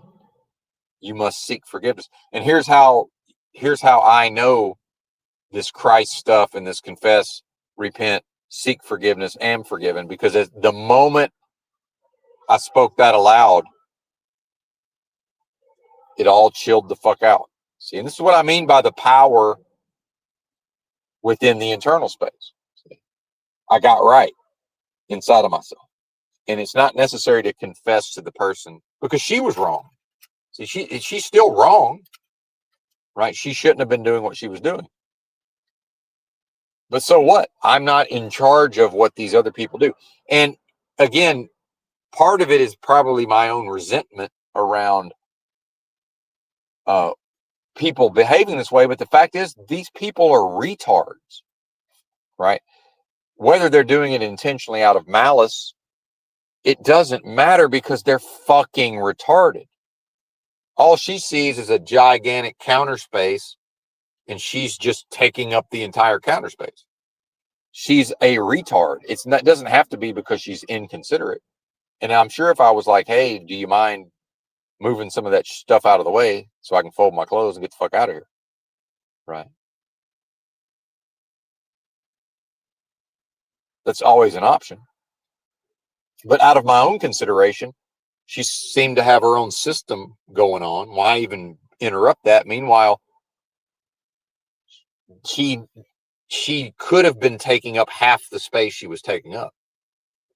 right? But there will probably come a time when she will be using the entire counter. But, again, this is not, there's more than one way to, you know, shoe a horse, or maybe there's not.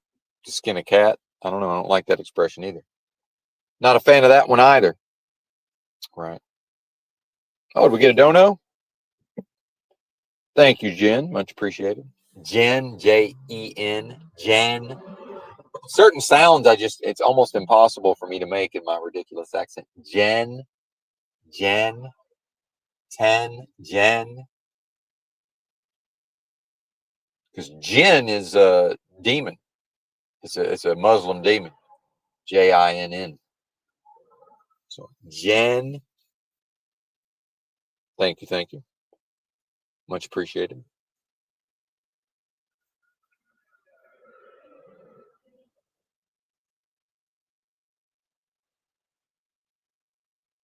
So old Benton got right. And here's what's amazing about how just by giving her a dirty look, right? Immediately the change in the internal space just was immediate and very noticeable because of what? The increased sensitivity. Because a person who hasn't internally bootstrapped and is already experiencing such high levels of anxiety, fear, all of these negative states of being, they can't really tell the difference because that functions it removes the sensitivity. They can't be sensitive in their internal space and sensitive to what's going on in their tissues. See? Now, here's the double-edged sword of, because of what may in my physicality have resulted from abuse, that is part of the sensitivity, because that's where the pain is immediately noticeable. So I was feeling no pain in those areas. See, I didn't have a sensation of pain at the time. And then the pain returned and it's still here. So as I talk to you right now, I have pain in the neck. I have pain in the upper, and please don't loop in. Well, there's no live chat, thankfully, but I already know that people will loop into problem solving. Yeah, my mind also does that. It's not about that. It will go back to that. See, a few more days of stretching out on the pull-up bar and breathing exercises, right? Now, transitioning off of the cannabis is certainly a factor, right? Because the cannabis does have some pain relieving qualities. So that's another thing, And I wasn't getting stoned. I was only getting stoned in the afternoons, and then conducting my business in the mornings. But there's still an effect. Heavy cannabis use, it will cross over. There's the endocannabinoid system and all of that, right? Well, every day that goes on, there's less and less of that, analgesic effect, I think is the word, right? But that's okay. Not a big deal. And right now I'm stretching in the car a little bit, and there's a lot of pain in there, man. A lot less than there used to be. And then in the context of this world and this performance,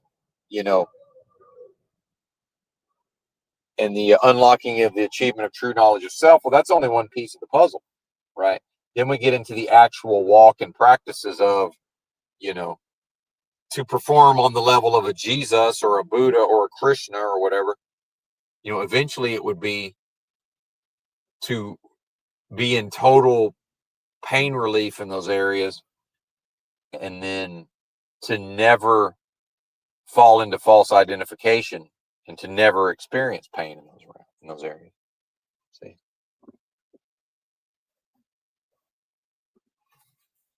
and there's so much adhesions in there. It's still crunchy, right? And so part of this, when I talk about years of undoing and healing a lot of this in my tissues, it's still crunchy, meaning I can contort my body and inaudible crunching is happening, right? But it's way less than it used to be. And so if this is going on inside, so the gaslighting of the realm is to say, well, that's you, Benton. Oh, I'm pretty sure I'm the only one with pain in their tissues and their joints. That's related to emotion and unresolved, issues of the past, and because repression The human has such a high capacity for repression, right? So decades of repression. And yeah, most of it's been unrepressed. The only way out is through, whatever associated emotions must be experienced in my experience, and my own day in, day out willingness. And sometimes I have memories, right? It's like actual memories that seem to be associated with some of this stuff, you know. So it has nothing to do with the lady. She was in the wrong. That's objectively wrong for her to do that. However, you know, I can't raise folks that's grown, and these people they're just retarded. It's not, they don't know what the fuck they're doing. They are unable to reason through, hey, maybe this other guy, there's one other person in here and his clothes are about to come out of that dryer, and the most convenient place for him to spend 5 minutes folding his clothes and then leaving would be on the largest counter, and that also happens to be the most out of the way. Now there's smaller counters, but I can't stand at any of the smaller counters and not potentially be in people's way if other people come in to do laundry. So why should I have to move out of people's way 30 times while trying to fold my clothes when I could just be next to this lady for 5 minutes and get the fuck out of there? And then some would say, what's the big deal? Here's the big deal. In a properly functioning society, even if she didn't want me near her, right? Even if she didn't want me near her, proper society says, well, out of consideration, again, golden rule, because we want to be treated with consideration, we're going to grant that to other people. So it's really the only way to prove. And this is part of the reason why, society has rules. Well, what do you see when you look at this world? And it's not Democrat cities, right? It's society is at a point where people are looking for any opportunity to break the law and to not follow the rules. Right?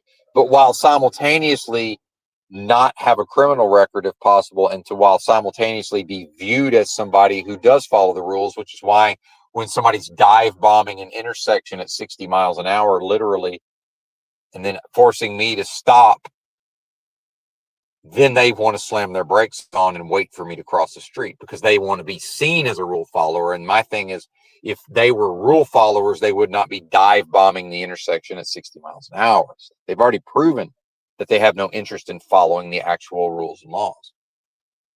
See, but I know that there's never going to be a proper society. And so part of Benton's own struggle, and this is part of the notes, and it took a long time to get here, Benton is creating his own struggle. Now, how is Benton able to create a struggle?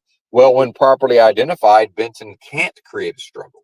Benton can't create resistance, right? Unless it's a volitional choosing, right, for strategic purposes, because arguably this hour to hour and a half diatribe in the streets of Los Angeles certainly represented resistance or struggle or friction on some level, right? But then again, why should people be free in society to behave hypocritically and to do things that are arguably detrimental, but to be free from the consequences? There's no way to be free from the consequences, meaning if a Southerner who speaks in a very annoying way, the way I talk annoys the fuck out of these people, I can assure you. Now, that's not the intent, but it does. They can't stand the way I talk, right? But then under their own belief system, they're at least obligated to, behave somewhat tolerantly towards me, right? Even though I'm white, in spite of the white maleness, right? And I don't identify as white, but I'm certainly physically one of the palest people possible. Okay, and the fact that I'm made sport of in the so-called truth community, and the people who make the most sport of me tend to align themselves with MAGA ideas and traditional family values and so-called conservatism. Well, I've probably got the palest skin of all, folks. So I don't, on that by that measure, and I probably have the most Aryan fucking hairline. So I don't know what to tell you. Right? I probably have the most Germanic, the fucking most Nazi looking hairline. Right? If that's what that is, I don't know. Hard to say. So if we're clicking up based on race and background, right, and skin color, and I'm not saying that we are, because we're not. And if others are, that's they, and I'm not. What I am can never be part of that. See, this is the point I'm making. This is some of what I was trying to say about the Jewish folks. Well, where I'm from, we wouldn't have been able to spot a Jew. Nobody knew other than, oh, well, that's all we knew was that's a religion. Nobody really knew anything beyond that. Now, what's fascinating is I listened to this audio book called The 50s, and one of the big things that happened in the 50s was this Little Rock, the thing where they integrated the Little Rock school district and had to call in the National Guard because the Democrat governor wasn't going for it. Because remember, the Deep South, the entire Deep South had all Democrat governors from the late 1870s, the late 1800s, all the way up until at least 1960 at the earliest, 68. So from the late, you had 100 years of nothing but Democrat governors in Arkansas, Mississippi, Alabama, South Carolina, Georgia. I don't know about Texas. I think Texas also. I looked this all up the other day. Right. It was one of the states, I think it was Mississippi, it might have been South Carolina, went like 1868 to 1990 with nothing but Democrat governors of the state. Think about that. So I'm from a region of the country that is historically Democrat, not Republican. Not Republican. The idea of somebody from the Deep South identifying as being from a red state, that's a very, very, very new concept historically. Do MAGA and Trump tards, and I don't like to call them that, but does MAGA and Trump people and Republicans, people who think they're Republicans and traditional family values, Christians, do they not understand that the idea of the Deep South as red states is a very, very, very new concept in the context of the history of this? I don't think they know that. Who in the so-called truth community, without me telling them, would be like, well, yeah, historically the Deep South is fucking blue, and in fact, in some ways, the bluest area of the entire country. And then you had George Wallace ran for president in 1968 because of the racial tensions that the government fomented, right? The government agents, the system agents fomented all of these racist ideas. And then that was the crossover point to leave Democrat voting and to transition. Louisiana was also another state, and to move into voting for Republicans. So only government psyops led to like a Sarah Huckabee Sanders as governor, and then her dad was Republican governor. Meanwhile, what did Donald Trump? Donald Trump praised the presidency of Bill Clinton from Arkansas, who was governor of Arkansas when I was growing up. So, yeah, I'm not really that interested in talking politics these days. But if we're going to talk them, let's talk them correctly. Now, can people reconcile that Donald Trump was a registered Democrat who praised Bill and Hillary? Oh, well, yeah, but he had to do that. Well, if he has to do things and he's not his own man, and what good is it? Do you see how I will always immediately go to the weak points in these people's what they're putting forward? Because what they're putting forward it's based on a system. It's based on a artifice. And some folks have brains that just immediately assess the weaknesses of any construction or structure. Immediately. It's like, almost like a cyborg looks at a thing and just for like a scene from the movies, RoboCop or some shit, and it immediately knows the weak points. Immediately. And that's common sense in my world, and that's why I say there's no such thing as common sense, because, or is it an entire realm of gaslighting where everybody more or less knows what I'm talking about and just chooses to behave as if it's not that? And I would like to think that's not the case. I would like to think that's not the case. But it probably is the case on some level. Because symbolically, they would have to understand these dynamics, would they not?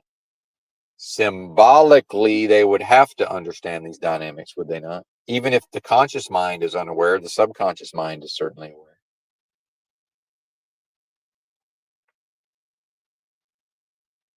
And whether y'all like it or not, this is a Democrat country as far as the principles that are projected onto the Democrats.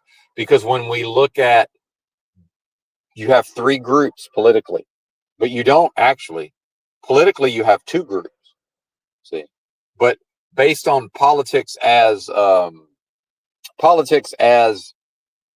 portrayed in the media, you have Democrats, Republicans, and independents. But then you have these other bullshit parties that we could just consider them independents. They don't even really count as parties, right? They don't even really count. Now I wish I had actually I almost went and bought more dark chocolate yesterday. I'm starting to wish that I had. This would be a good time for some dark chocolate. That's all right though. I already had a little bit. Another dono comes in, and I might be able to. The stream might pay for the dark chocolate. Either way, we'll see about that. Certainly not counting on it. So if you look at which direction do the independents align with polling on certain issues, well, when you look at capitalism, the approval rating of the president is one thing. The approval rating of capitalism itself.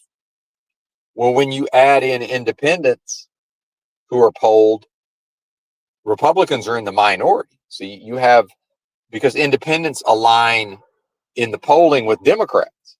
So this, if you're going to look at these two parties, people have this idea, well, it's 50-50. No, it's not. It's not 50-50. It's already crossed over into Democrat run.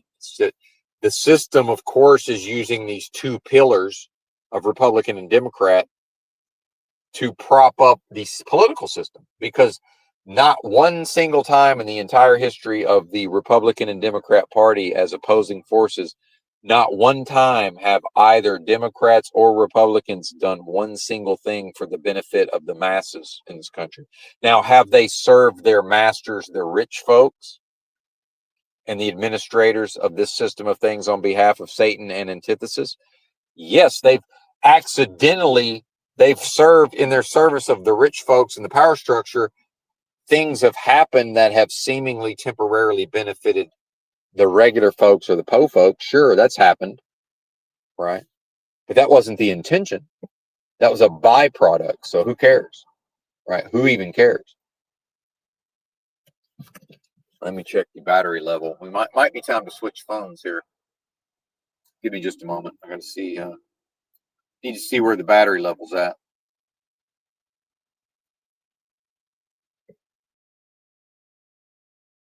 Of the limitations of my eyesight. I think we're under 20%. So bear with me. I'll be right back. We're going to have to switch to a different phone. Be right back. I'm going to drop off temporarily.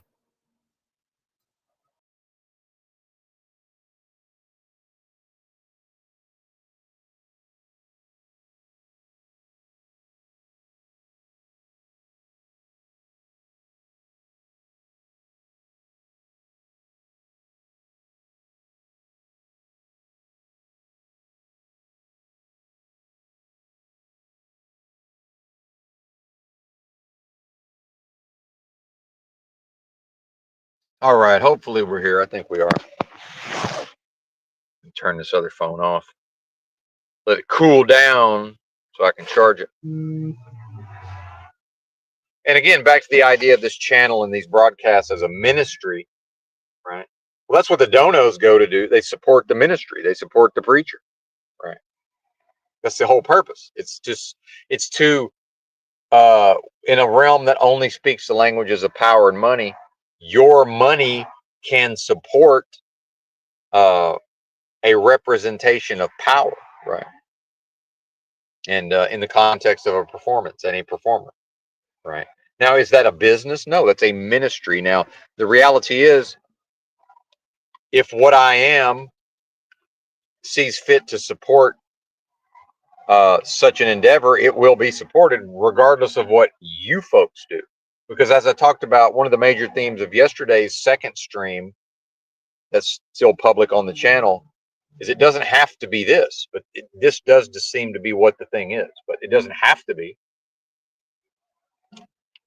And at times it's an hour and a half, an hour to an hour and a half diatribe in the streets of Los Angeles, delivered to what y'all would think of as rich white folks. Because the median household income of the folks who were sitting at the outside seating would have been probably somewhere around $400,000 a year. Well, that's probably not true. Let's just because some of them are going to be, a lot of them are single, living in their own apartments, but they make $250,000. A lot of them, because they're white gentrifiers in a trendy part of LA where the rents are quite high. Right? Now there's working class folks and there's families and all of this that, yeah, they still pay a high rent, and there's some homeowners, of course, but then the wage slaves, and then let's not forget, there's wage slaves who make 150,000 plus a year, 250,000 plus a year, right? Now, part of the reason for wage slaving at $250,000 a year in service of corporations, by networking and properly, I might have to put the earbuds on now. The traffic's getting quite loud, so bear with me. Hopefully y'all can hear me. I don't know. My icon is vibrating. Give me a second. I'm gonna have to fire up the earbuds, if that's even possible at this point. So the traffic has become quite loud. So one moment. Let's see if this works.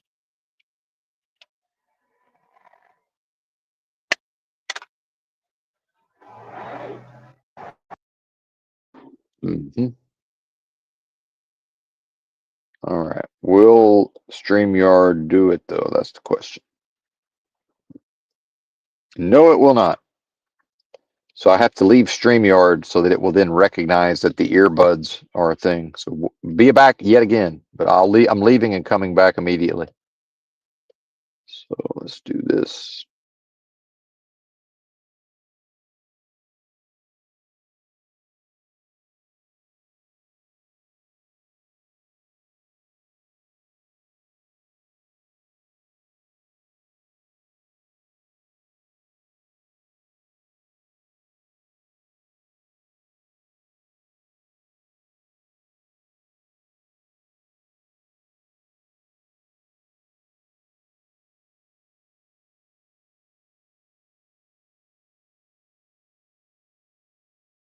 We should be on the earbuds, so hopefully there's still going to be background noise, but hopefully less of it.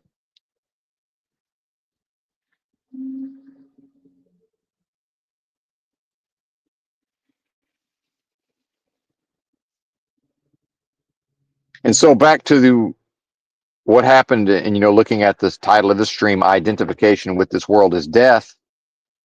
So in the moments prior to the experience in the laundromat, being properly identified with what I am, which is one with the most super intelligent power and force of love and creation possible, or life itself, well, that's a very specific feeling and sensation. But then to temporarily identify with the strong delusion, aka this world, well, what did that lead to? That led to immediately experiencing these dead states of anxiety, fear, anxiousness, right? Struggle, strife, resistance, friction. No bueno. No bueno. Coming up on 2 hours. Let me take a look at the notes. Where's my flashlight? Add on. There it is. Okay. Yeah, we got some notes here.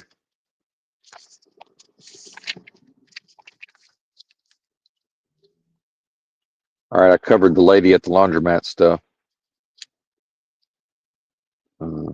We might listen to some content. Oh, that's the thing. I'm gonna have to. The background noise is probably not gonna make that. It's probably gonna make that impossible. And again, as far as supporting a ministry or just if somebody chooses to see this outside the context of, because ministry sounds a little too religious, and I agree, but certainly to support you know an endeavor. I have at times done these streams from a motel room with proper streaming equipment, lest we forget, in which I would be able to play other content. So I think I missed my chance because it's now rush hour on the busy street over there, just outside the window. I think I just about covered all the notes, actually.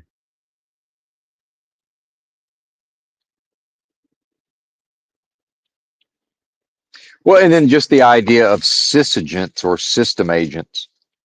And the reality is these system agents are always in place to undermine what any being who is properly identified within themselves. System agents, whether they know that's what they're doing or not, will always seek to undermine whatever it is that symbolic representations of proper identification with the I am or the what I am are doing. And that's includes what? All the children under a certain age, right? So system agents will always undermine the children at the level of a free expression of manifested truth based on the spiritual perfection, aka birthright, of individuals that pass into this realm possessed of Nancy Pelosi's MS-13 spark of divinity. Always. So sounds like pretty much everybody that parents children to me are system agents. So what I've noticed is a change in certain individuals, in my opinion, within the so-called truth community, a change solely based on, and now some would say, well, they already had children. Well, no, they have children that are now adults. So technically speaking, some of these people didn't have children because the children had now become adults and thus were not necessarily being parented anymore. But some of these folks now have young children, right? And it's change. I can observe the change, right, in their own how they behave within the system because they are functioning to undermine. They're functioning as system agents to undermine the performance within delusion of these beings that represent spiritual perfection and innocence. So when a Christian perpetuates the notion that it's not possible to exist in a state beyond sin, that's a system agent. Because it's right there in Christianity itself. Confess, repent, seek forgiveness, am forgiven like it never happened, aka a state of sinlessness. Now, that's where Saul of Tarsus's so-called authority comes from. The authority of the church says, no, no, no. You don't get to claim that unless we sign off on it. And then and I say, well, by what authority? Oh, the authority that is traced back to the historical Jesus. And I'm like, oh, you mean the dead son of man in the context of a world of death and a game of lies and a delusory realm? So even if that actually happened within delusion, it still didn't happen. Meaning this world can't generate authority. Authority cannot um, authority cannot originate here. And then when we see Christianity's attempts to trace a lineage or trace a succession back to the Lord Christ Jesus himself, again, the Son of Man, uh, dead, right? The body of Christ, dead, because the body of Christ would trace its origins to this place. So they must seek to convince people that they can trace a line of authority and succession back to Jesus. Well, that's not possible, because if what I am is what Jesus was, meaning one with the most super intelligent power and force of love and creation at the highest levels of vibrational frequency, see, and this realm's all about the king. God is love, and the kingdom of God is within me. Right? That's supreme authority.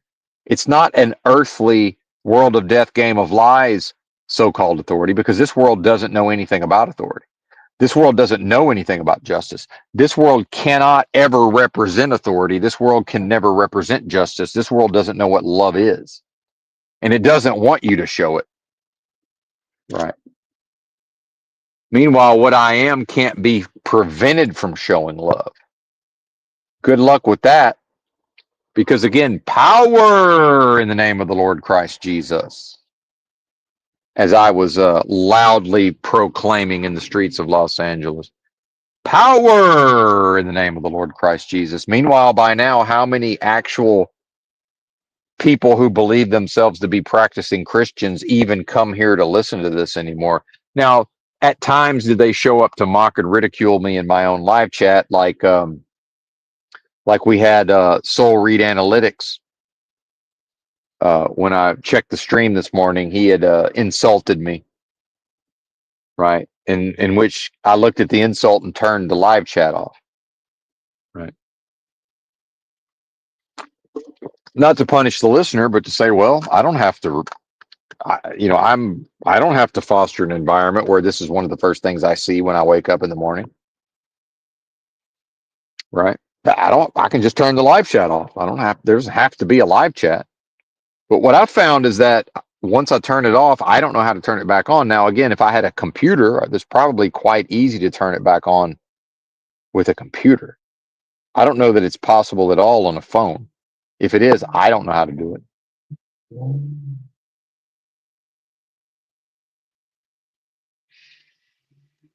And I think I'm ready for my next egg drink. So I managed to make the egg drink on stream yesterday. So if y'all got other shit you want to go shit, if you got other content you want to listen to, this might be a good time.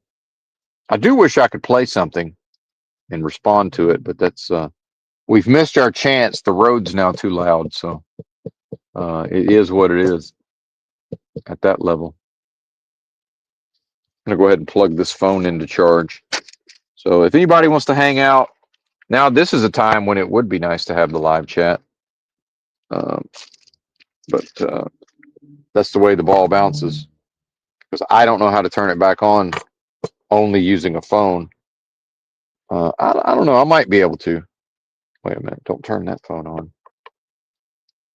Maybe I can figure it out. I got one thing that might work, but even then, as a boomer, it's kind of hard to. Wait a minute. No, I thought that might be a dono. That's just more emails telling me that my content is demonetized. Well, I'm not receiving payouts anyway from YouTube, so what's the difference? But hang on, let's see if I can figure this out. Studio.youtube.com. Continue to studio.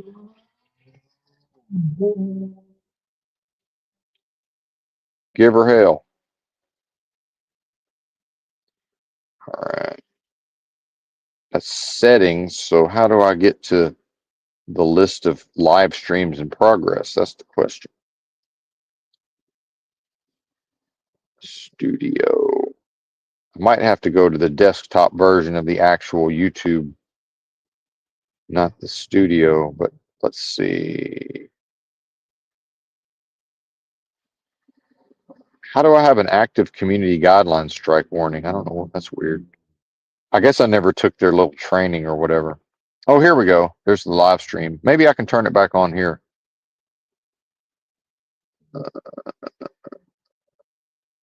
Let's see.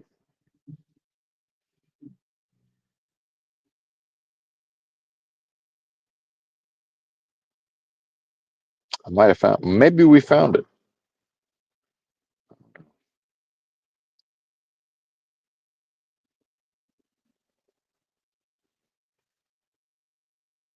I'm not seeing anything. Edit. Maybe that'll do it. I clicked the edit button and nothing happened. All right.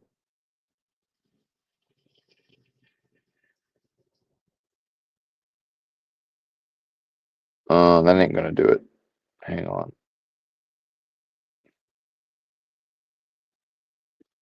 Oh, we're fucking up now. Potentially. All right, hang on. I'm gonna have to back out of this.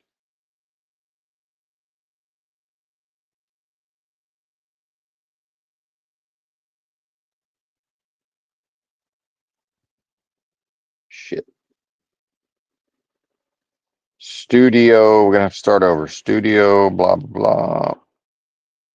All right, here we go. Let's try this again.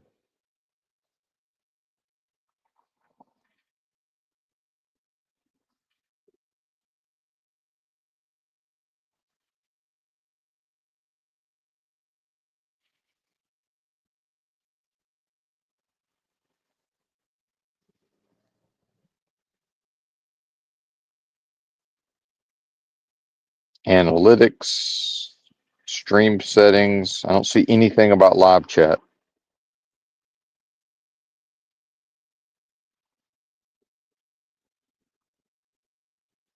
I'm not sure it's possible.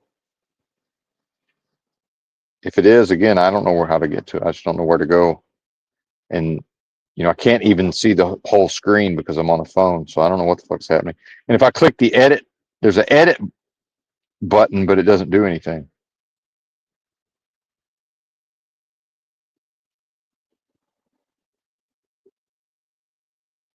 Hmm. Yeah, I think we're out of luck here, folks. I think we are out of luck.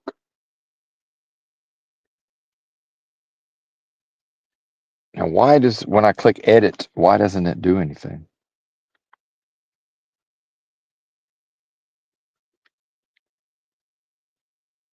Messages, maybe that's it. There's no messages though. Wait a minute. Nope. I don't think there's any way to do it on the. It's just not possible on the phone. Once it's off, apparently. Huh.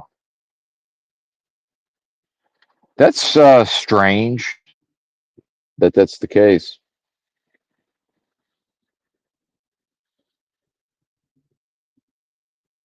Hmm.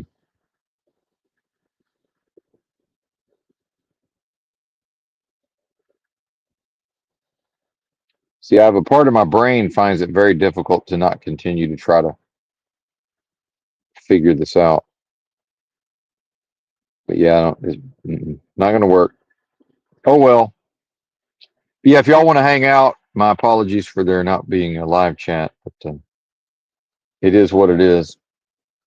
Unless I start a second stream, I don't know. That might be the move.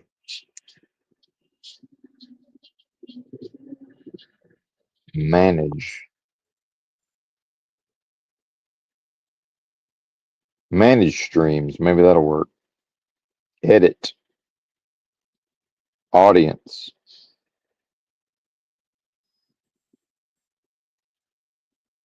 Nope, nothing about live chat. So I'm gonna have trouble giving this up. Fuck.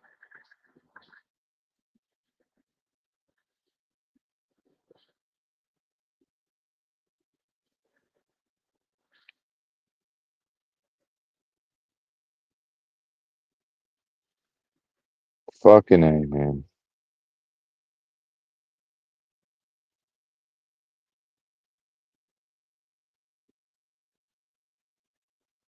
Yeah, it doesn't seem to be possible. Oh well,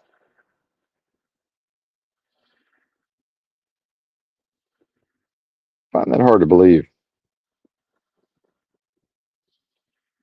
One last ditch effort, hopefully. I'm gonna actually go to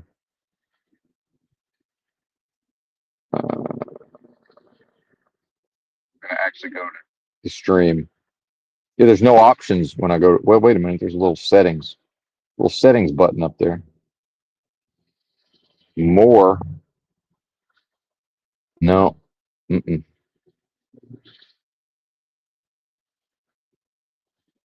That's fucking weird, in my opinion. Huh. Why does it work that way?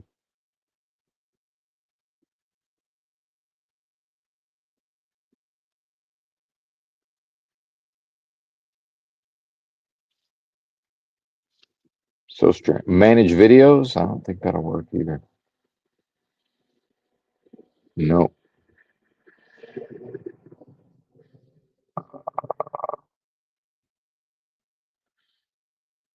Yep. Never mind.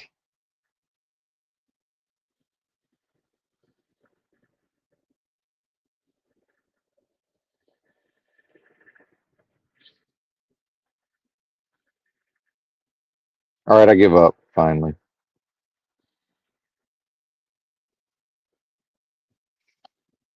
Begrudgingly. Well, that's a bummer.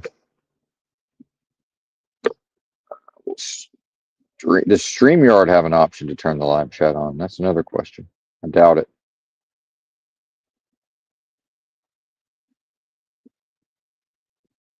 Nope. So for $45 a month on a phone, are you telling me that there's no way to turn the live chat on and back off and then back on in StreamYard for $45 a month? It's kind of private chat. No, that's the private chat on StreamYard. I can't even post a comment. Let's see what happens. Yeah, it says it looks like YouTube chat is disabled. Yeah, it is. Why is there no way to re-enable it? You're right, it is. So why can't I turn the fucking chat on?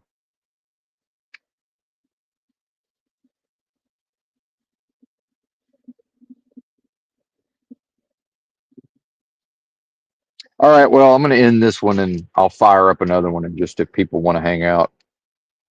It's going to be non-tent probably, so. And I don't know what's happened here, man, but maybe it's the way I've been sitting, but I don't even want to talk about what's happened on this stream. But anyway, I'm going to end this one and start another one, so bye. But starting it immediately.